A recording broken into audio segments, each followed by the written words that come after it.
Japan దేశంలో పాత్రలకు మంచి థియరీ ఉందండి. కొన్ని ద్వీపాలకు రాజులు ఉంటారట. ఆ ద్వీపంలో రాజులు గిఫ్ట్ ఇవ్వాలంటే వాళ్ళు ఏం చేస్తే చెప్పనా, మన పాత్ర ఉన్న పింగాణి ప్లేట్, రైట్, ఈ పింగాణి ప్లేట్ ఏం చేస్తారంటే వాళ్ళు దబేలు వదిలేస్తారు. 50 ముక్కలయ్యా, రైట్, 50 సార్లు ముక్కలైపోయినాయి కదా, 50 పెంకులకి బంగారం చుట్టూరు పెట్టి ఆ పాత్రకి ఇలా ముక్కలకి అంటిస్తారట. విరిగిపోకుండా పాత్ర ఆయనకి అంగీకారం కాదు. విరిగిపోకుండా పాత్ర రాజుకు బహుమానంగా ఇవ్వదగదు. మరి అవన్నిస్తారట.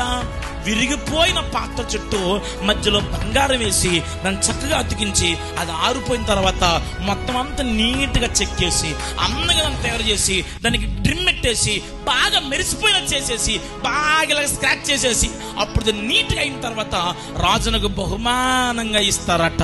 దేవునికి స్తోత్రం చెప్పండి. అందుకే జపాన్ దేశంలో ఒరిజినల్ పాత్ర కంటే పగిలిపోయిన పాత్రకే వాల్యూ ఎక్కువ. రాజు ఎవరిని ఆశిస్తున్నాడు?